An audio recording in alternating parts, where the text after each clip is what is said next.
Evangelho de João, capítulo 17. Um capítulo um tanto quanto conhecido, e a oração do Senhor Jesus, chamada de oração sacerdotal, a oração de Cristo, a oração que Deus comissiona os seus eleitos, a missão que Deus entregou ao Filho e agora Ele praticamente entrega àqueles que são chamados filhos de Deus também. Capítulo 17 diz assim: Tendo Jesus falado estas coisas, levantou os olhos ao céu e disse: Pai, é chegado a hora, glorifica o teu Filho, para que o Filho te glorifique a ti. Assim como lhe conferiste autoridade sobre toda a carne, a fim de que ele conceda a vida eterna a todos os que lhe deste.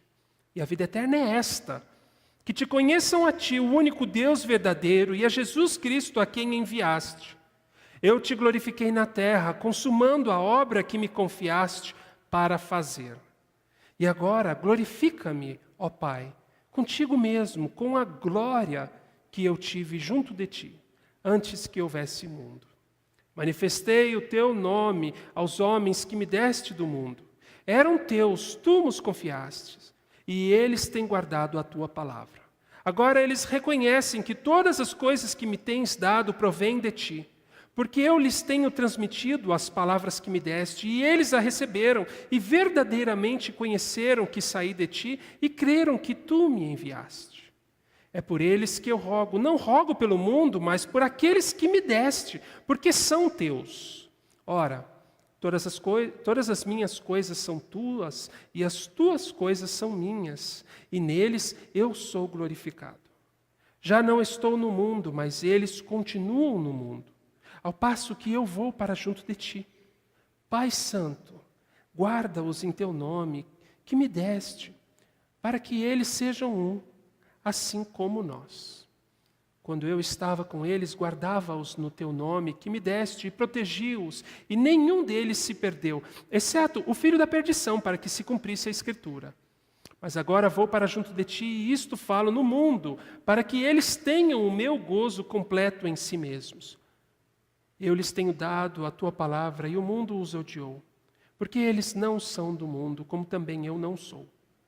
Não peço que os tire do mundo, e sim que os guarde do mal. Eles não são do mundo, como também eu não sou.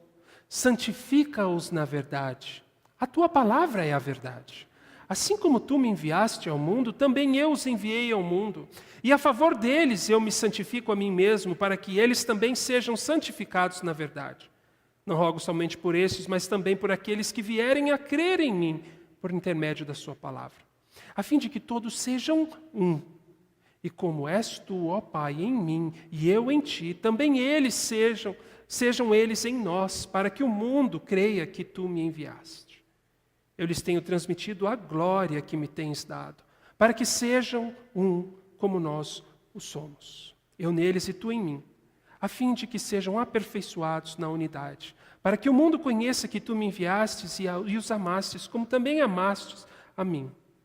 Pai, a minha vontade é que onde eu estou estejam também comigo os que me deste, para que vejam a minha glória que me conferiste, porque me amaste antes da fundação do mundo. Pai justo, o mundo não te conheceu, eu, porém, te conheci, também estes conheceram, compreenderam que tu me enviaste.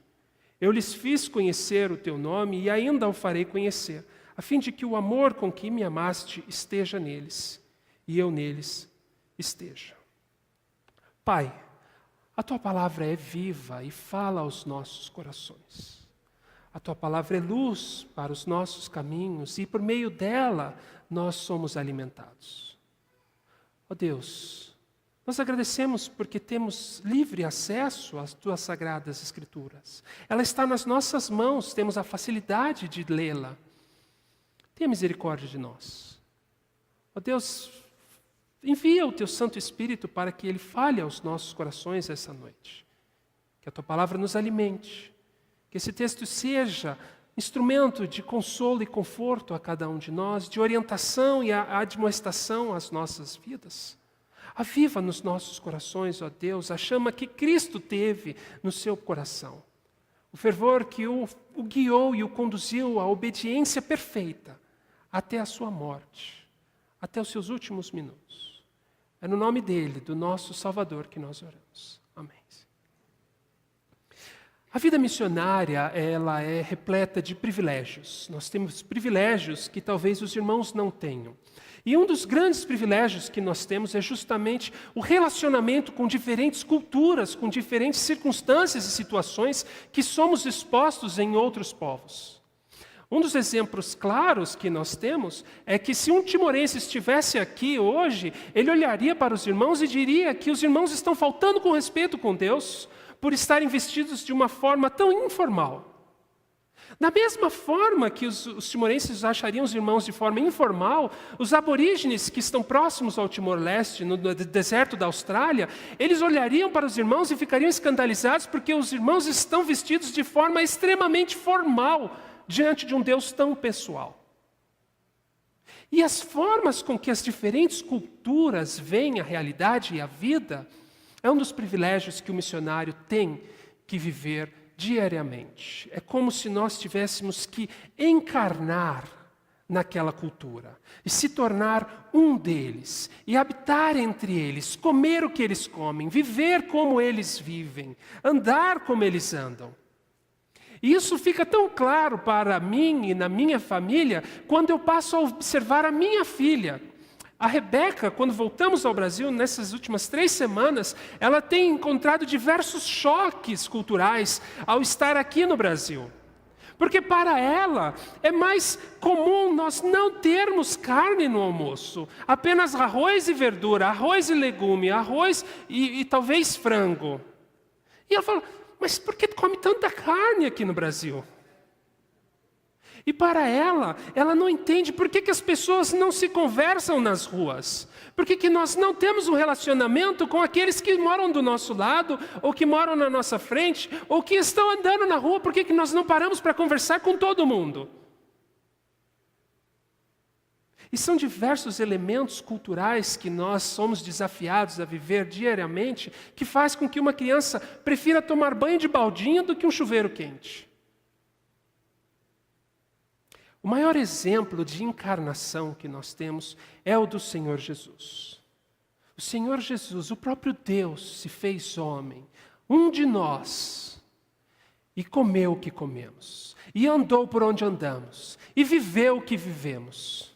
Ele teve sono, ele teve fome, ele teve sede, e ele chorou, como um de nós. O livro de João, em especial, é o livro que trata da encarnação do Senhor Jesus. Ele é talvez um dos livros mais difíceis que nós temos para ser traduzidos. Toda tradução é iniciada no Evangelho de Marcos. E o último livro do Novo Testamento a ser traduzido é João. E João talvez seja justamente aquilo que Paulo chama de alimento sólido, consistente, aonde não é leitinho para as crianças, mas requer maturidade e conhecimento para entender aquilo que este evangelista está trazendo. Mais do que ser apenas o último livro a ser traduzido, ele requer que o tradutor passe por diversos processos de verificação com tradutores mais experientes para que a comunicação da mensagem não seja falha ou errada. E um dos grandes temas da tradução do Evangelho de João é justamente a encarnação de Cristo, o Deus vivo, a imagem de Deus habitando entre nós. Ele diz que Jesus, ele é o grande eu sou, ele é o pão da vida que alimenta as nossas vidas espiritualmente, ele é a luz do mundo, ele é a porta das ovelhas que nos conduz a Deus, ele é o bom pastor, a ressurreição e a vida, ele é o caminho, a verdade e a vida, e ele é a videira verdadeira pela qual nós podemos dar frutos. João traz diversas comparações e ilustrações para apresentar o Filho de Deus habitando entre nós. Quando nós começamos a traduzir João, naturalmente, ainda sem muita experiência, nós começamos pelo capítulo 1. Quando estamos traduzindo Marcos, talvez Gênesis, Ruth, nós temos uma média de 100 versículos por dia trabalhando em equipe. Quando nós trabalhamos o capítulo 1 de João, nós levamos 2 dias para caminhar 14 versículos. O capítulo 1 talvez seja o capítulo mais difícil do Novo Testamento para ser traduzido. A sua profundidade, tanto exegética quanto teológica, é tão densa que conseguir colocar isso em palavras numa outra língua que não é sua é um dos maiores desafios que eu enfrentei no processo de tradução. Quando eu acabei o primeiro dia e cheguei em casa e disse a Ellen, foram 14 versículos, não vai dar, está muito ruim ainda, eles estão entendendo errado o sentido do texto. E esse estudo intensivo do capítulo 1 me mostrou como que esse versículo, no princípio era o verbo, que João está trazendo justamente um paralelo de Gênesis 1:1. No princípio criou Deus. Que João está dizendo que o verbo, nós colocamos a tradução que é a palavra, estava com Deus e era Deus. Toda vez que eu lia com eles, com a equipe, eles entendiam que Deus havia criado Jesus. Jesus é uma palavra, então. E Deus falou essa palavra e daí surgiu Jesus. Eu falava, não é isso. Essa é uma heresia antiga já, o arianismo foi combatido e vocês estão entendendo errado. Eu estou traduzindo errado, está tudo errado. Vamos parar. No dia seguinte nós caminhamos e quando eu cheguei no versículo 29, quando João Batista, após ser questionado, quando os fariseus vieram até ele e disseram, é você Cristo? E ele disse, não, eu não sou o Cristo. É você Elias, o profeta? Não, eu não sou. Então Jesus está vindo e ele diz, vejam, este é o Cordeiro de Deus que tira o pecado do mundo. Este é o Filho do homem, aquele prometido que veio para nos salvar. Quando eu li este versículo com a equipe, eles disseram, esse é a palavra, esse que você está falando do versículo 1. Eu disse, é isso. No princípio era Cristo, a palavra. Ele estava com Deus e ele era Deus. E por meio dele todas as coisas foram criadas. Passamos quase uma semana para digerir esses 14 versículos. Então, depois eu descobri que os 5 primeiros capítulos de João são os mais densos, os mais intensos para se ler. Do 6 ao 12, a narrativa flui com maior tranquilidade. Justamente no 17 é que as coisas voltam a complicar. Do 13 ao 16, o Senhor Jesus começa a preparar a sua morte. A sua morte está chegando. No 13, ele começa a celebrar com os seus discípulos a Páscoa. Ele lava os pés dos discípulos e lhes dá uma lição de humildade. Naquele instante, ele aponta ao traidor. Mas eu quero destacar com os irmãos que no 13 o Senhor Jesus diz, novo mandamento vos dou, que vos ameis uns aos outros, assim como eu vos amei. Que também vos ameis uns aos outros. E nisto conhecerão que sois meus discípulos, se tiverdes amor uns pelos outros.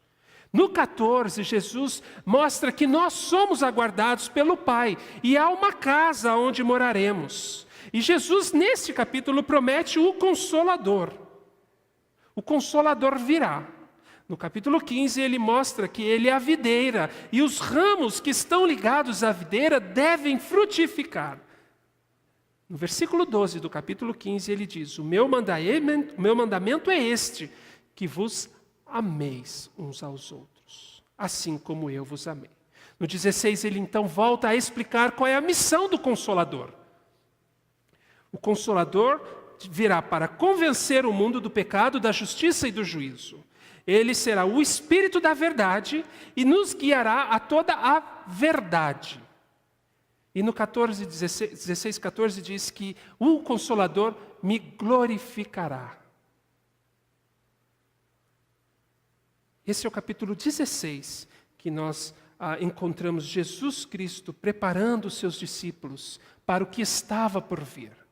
Ele disse: eu preciso partir para que o Consolador venha. E o Consolador que virá me substituir, ele convencerá o mundo da justiça, do pecado e do juízo. E ele vos guiará a toda a verdade. Ele mesmo me glorificará. As coisas não serão fáceis. Mas o último versículo do 16:33 diz: tende bom ânimo, eu venci o mundo.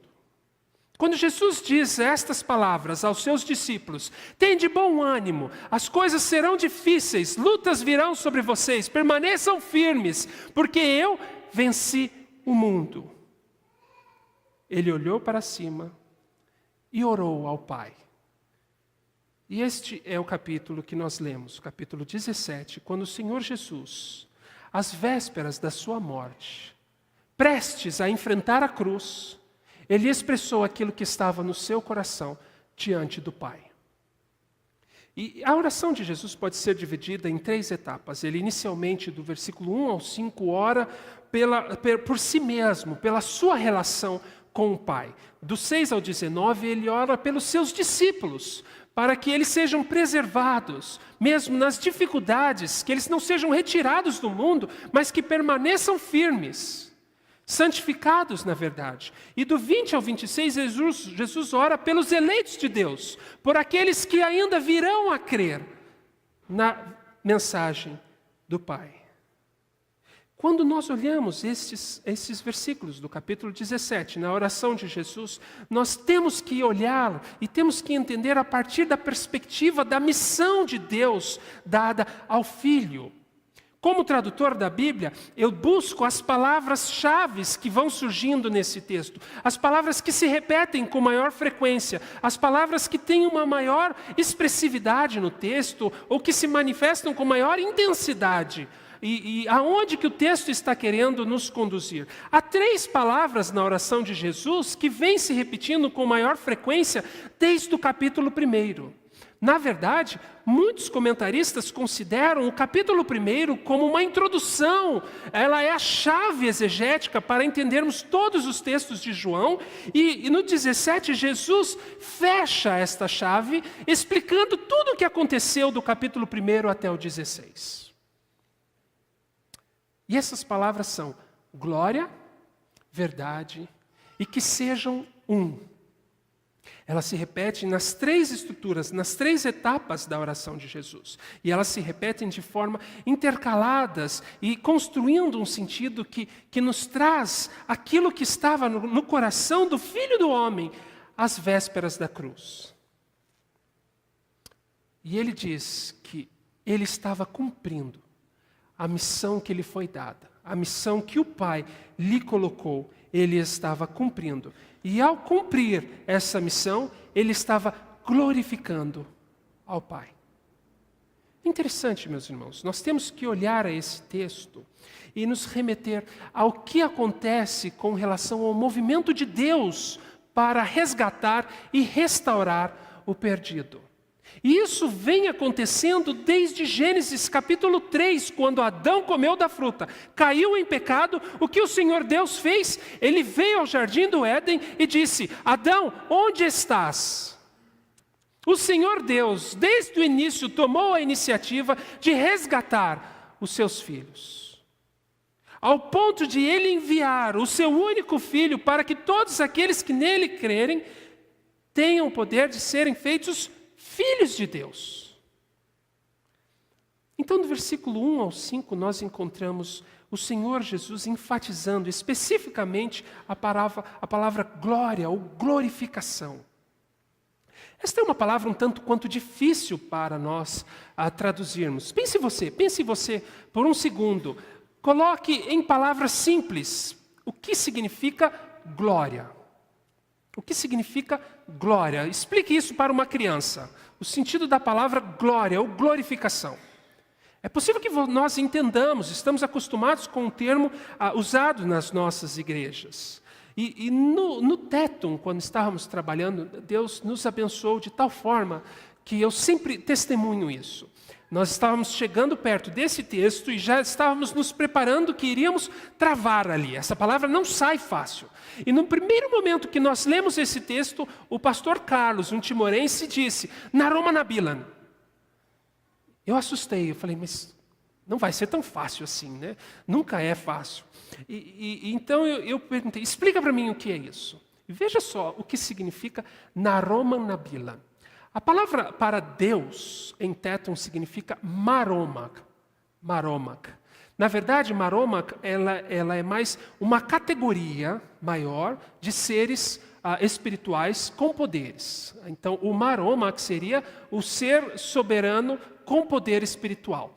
Ele é um termo um tanto quanto confuso. Então, todas as vezes que eu estou pregando em Téton, eu qualifico essa palavra. Eu digo o Deus Criador, o Deus verdadeiro, o Deus poderoso, o Deus que fez todas as coisas.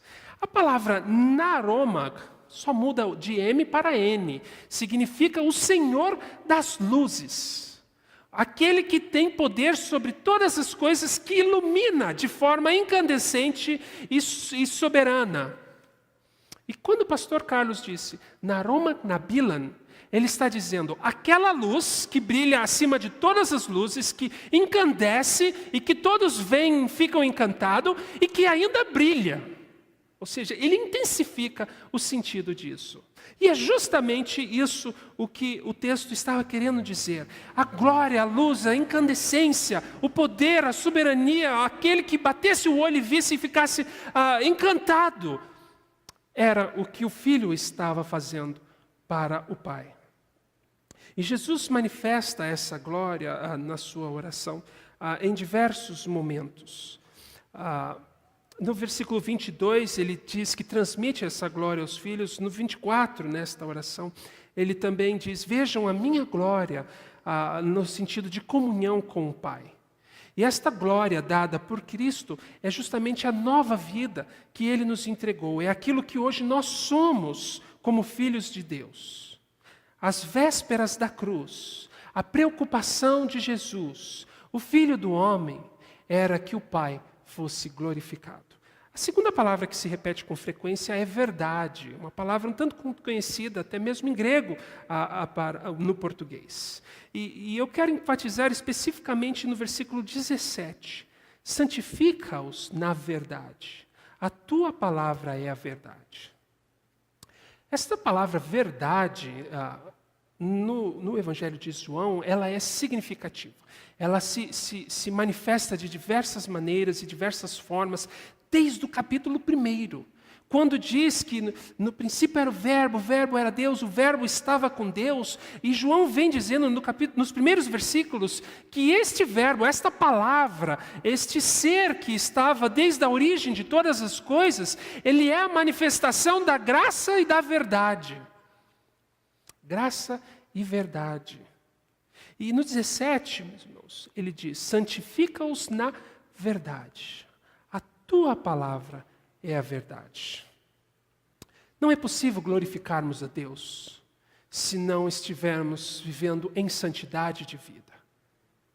A glorificação de Deus como parte da missão que Ele deu ao Filho, ela se manifestou pela sua obediência. Obediência de Cristo foi o que trouxe glória ao Pai. Não é diferente para conosco.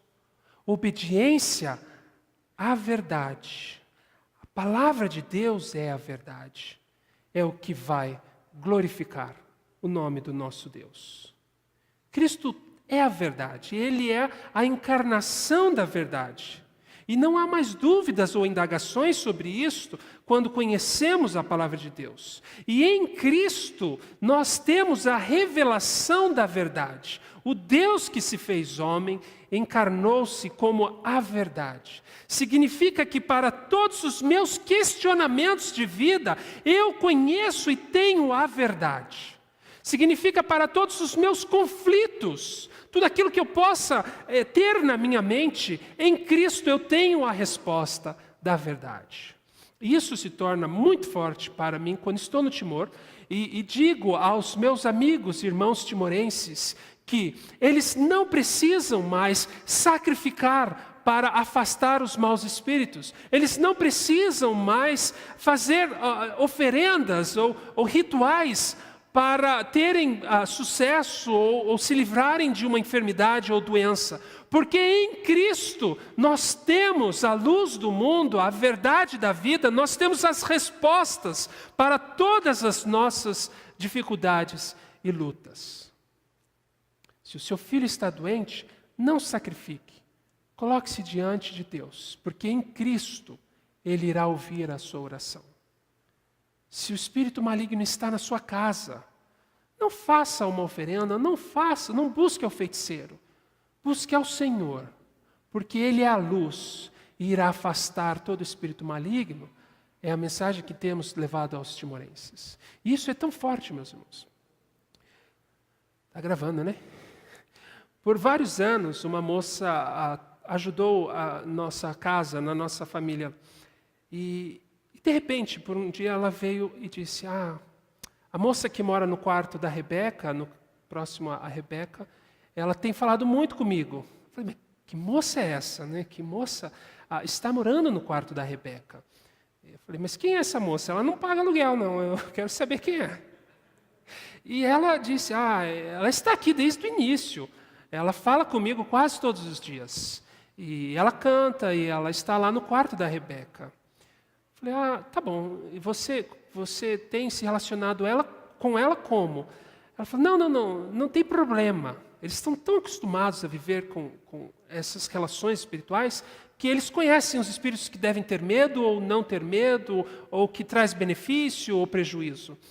E com o tempo, essa moça falou, o espírito saiu daqui. Ela disse que não queria mais ficar. Eu falei, mas por que não? A minha casa não é boa? Não é confortável? E ela disse, vocês oram demais e a presença de Deus aqui incomodou ela e agora todos se foram. Cristo é a resposta para todos os nossos conflitos, sejam eles em um povo animista, sejam eles numa sociedade aqui em São Paulo. Mais do que Lula, Bolsonaro, Marina ou Haddad, Cristo é a resposta para o nosso país. Mais do que todos os conflitos emocionais ou relacionais que eu tenho com a minha família, Cristo é a resposta para as nossas lutas, porque Ele é a verdade. E a oração de Cristo foi que nós nos santifiquemos na verdade.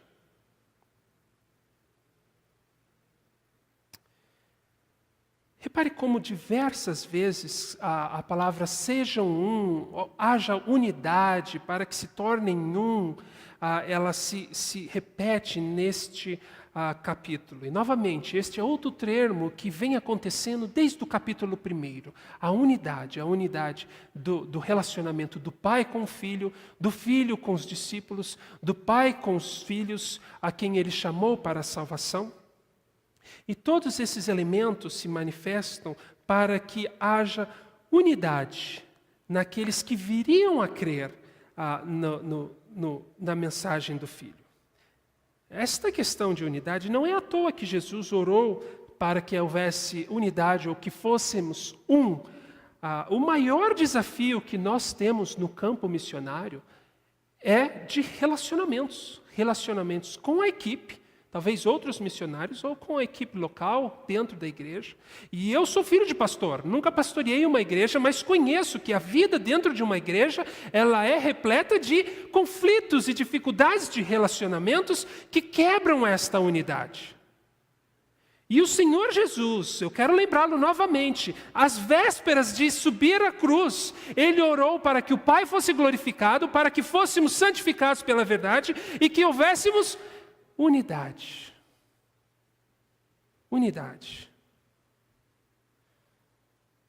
Então eu quero lembrá-lo aqui rapidamente, meu irmão. Se você tem passado por conflitos na igreja, se você tem causado conflitos ou sofrido algum tipo de perseguição e conflito, esqueça, peça perdão, arrependa-se e busque a unidade, porque é isso que Jesus quer. Quando nós temos lutas e dificuldades, nós temos que encontrar a raiz, pedirmos perdão, santificarmos na verdade e buscarmos a unidade para a glória do Pai. E eu faço uma confissão pessoal aqui. Quando chegamos na Papua, ficamos 4 meses lá, aproximadamente 4 meses. Em menos de 2 semanas, nós nos sentimos um com eles. Nós passamos a ser um deles. E eles cuidaram de nós de tal forma que nos constrangia.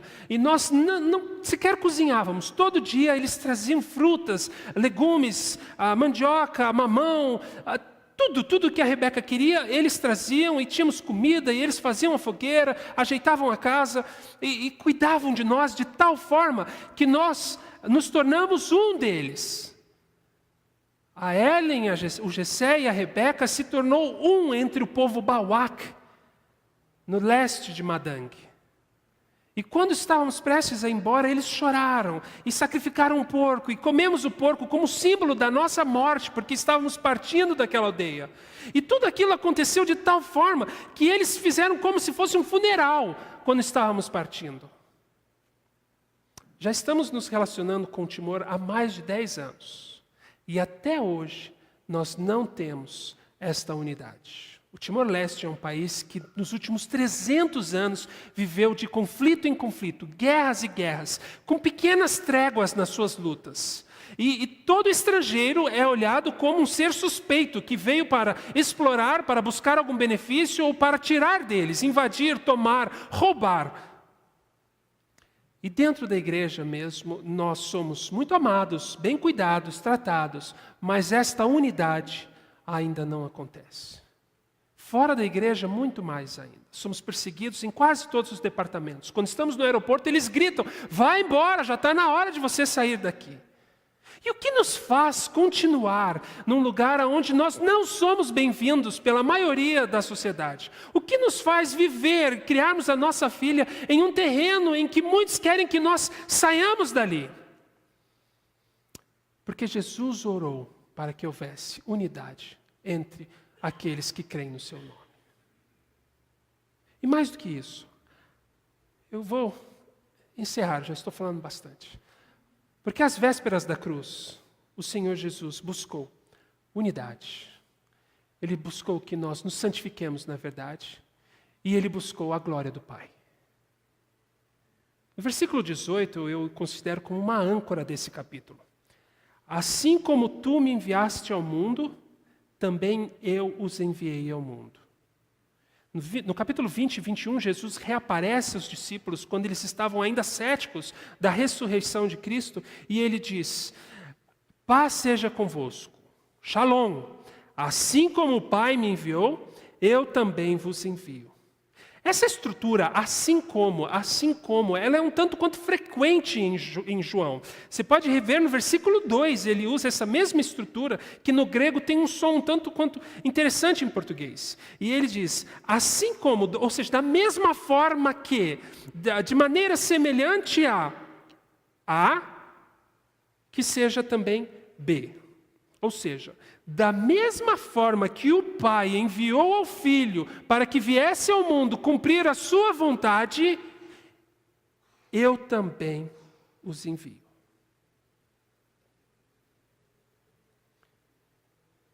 Esse sim é um versículo forte para nós, que nos traz grande responsabilidade nos nossos ombros. Somos enviados por Cristo.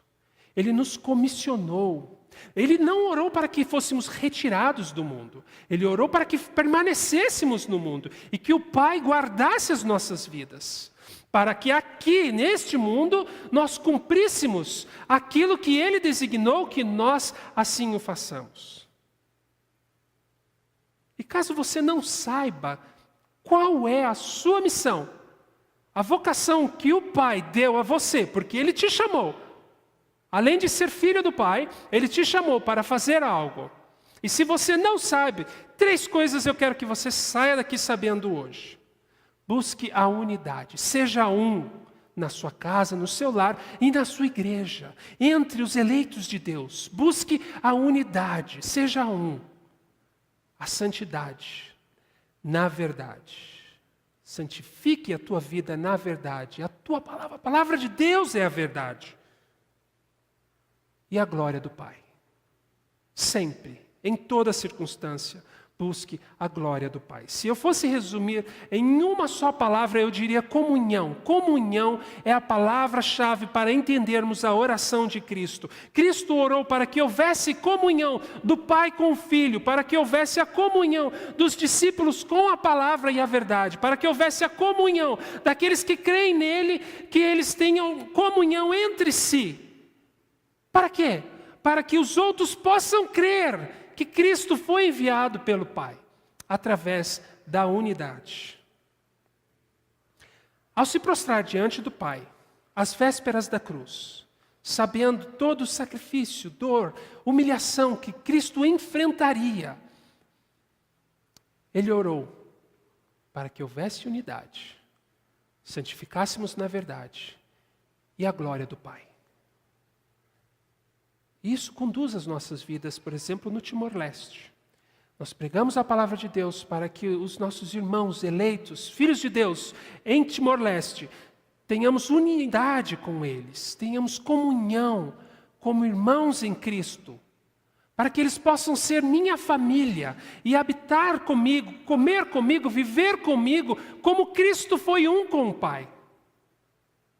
Para que eu possa viver em santidade de vida, obedecendo a palavra de Deus. Se o Senhor me mandou que eu vá ao Timor-Leste, que assim seja, e lá ficarei, até que Ele queira. E que em todas as coisas, o Pai seja glorificado.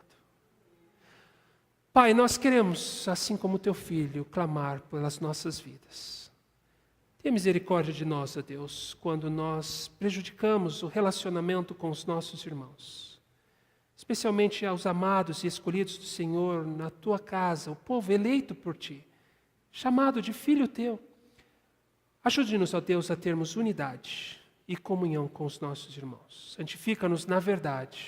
Ajude-nos a conhecermos a Tua palavra. Ajude-nos a vivermos pela Tua palavra. Ajude-nos a entregarmos as nossas vidas por Tua palavra. Deus, mesmo que o preço seja o mais alto, que tenhamos que ser perseguidos, mártires, mortos, perseguidos até o fim, que vivamos pela verdade, como Cristo assim viveu. Mas acima de tudo, ó Deus, que em cada momento das nossas vidas, gestos e ações, palavras e pensamentos, nós busquemos sempre a glória do Teu santo nome. Ajude-nos a glorificarmos o Teu nome, a glorificarmos o nome de Cristo, e que o Teu Consolador e o Santo Espírito possa nos conduzir e nos convencer da justiça, do juízo e da verdade, nos conduzir à verdade, transformando os nossos corações e nos aproximando cada dia mais de Ti. Não em nosso nome, pois não temos mérito algum, mas no nome de Cristo, o nosso Salvador, Consolador, aquele que se entregou por nós, é que nós oramos. Amém.